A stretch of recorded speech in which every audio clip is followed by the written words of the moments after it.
rekomendasyon sa PNP, itinao. Mismong si Alcalde Jan Bongat kairibasin the Vice Mayor Nelson Ligacion asin mga miyembro kan Sangguniang Panlunsod ang nagtaon ng Certificate of Commendation sa mga pulis kan Naga City Police Office o NCPO huliman sa akomplesimiento kan mga ini asin dedikasyon sa trabaho na nagresulta sa pagkakadakop kan mga suspect. Given to PO2 Harold G. Farol, Team Leader, Hunter 2, Mobile Patrol, Unit, Naga City Police Office for the apprehension of one Jason Lodor E. Paming, 18 years old, single of Anayan PB, Camarines Sur, who together with an unidentified motorcycle riding CUM suspect victimized the persons of Lelida Artuz Versuza, a resident of Barangay Dayangdang, and Josefa Baile Pelayo of Buenavida Village, Pacol, Naga City at around 3 p.m. last May 23, 2015, recovered from the possession of the suspect were a bladed weapon and illegal drugs. The immediate conduct of pursuit and dragnet operations eventually led to the apprehension of the suspect and filing of the appropriate cases in court. Your bravery and dedication to duty are worthy of commendation. Given this first day of June 2015 in Naga City, signed Honorable John G. Bongat, City Mayor.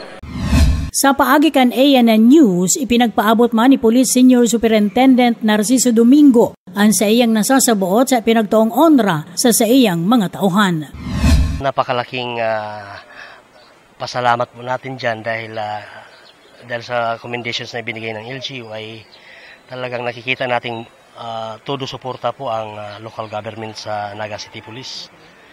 At yun po ay mag-encourage po ng ating mga tauhan na mas lalong paigtingin ang pagpapatupad ng aming mga tungkulin at mas lalong magsigasig sa aming mga trabaho at mga responsibilidad.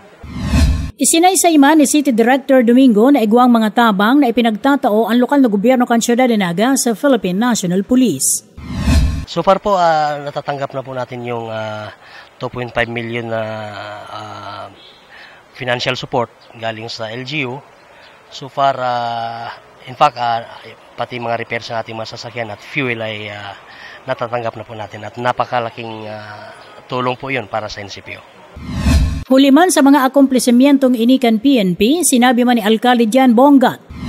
Padagos-dagos ang satuyang pagtaoning mga incentives, recognition, commendations sa satuyang mga kakapulisan, sa pangyenot yan kan satuyang OIC City Director, Police Senior Superintendent Narciso Domingo, nailin taman ang pagporsigir paggingawa kang Naga City Police Office. Alagad, at the end of the day, sabi ko nga ni, perming kaipuhan ang bilog na suporta kan mga